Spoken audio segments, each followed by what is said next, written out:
and ability to make their own decisions. In summary, while specific details about the treatment of individual enslaved people in Kerr County are scarce, their lives were profoundly shaped by slavery. They endured forced labor, the denial of basic rights, and a constant struggle to maintain their families and cultural traditions under oppressive conditions. Make that make sense. So how ironic, the brother who supposedly stole money, he dies in the flood, but that's not it. Eastland, Texas is named after this family, and their family owned slaves. So now it all makes sense. That's why black kids are not allowed to attend that camp. And I told y'all yesterday that these people never cared about those kids. It was all about the Benjamins from the jump. They came for black people when they got the PPP loan, but these people really thought that they can just steal and own slaves and move on and live a happy ever after type of lifestyle like our ancestors forgot. I told y'all the game is cold. These people were sick.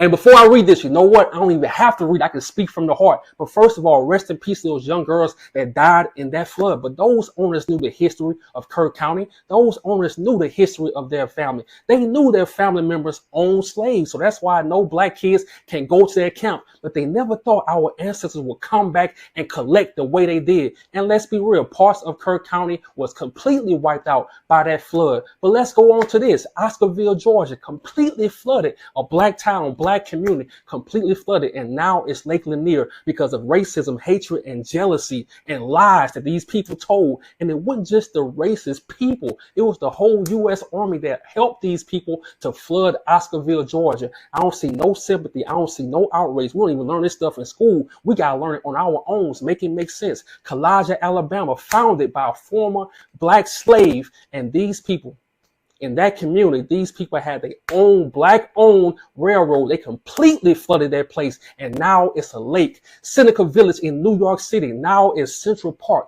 These people, it was one of the first black communities in America. These people destroyed Seneca Village and created Central Park. I don't see no outrage. They don't even teach us this stuff in school. All you hear about how beautiful Central Park is. That's it. Elm Hill, Tennessee. You don't see nothing about Elm Hill, Tennessee. It was a black community, and guess what it is now? It's a lake, but they don't tell us about none of this stuff. And I can go on and on. Tell me I'm lying.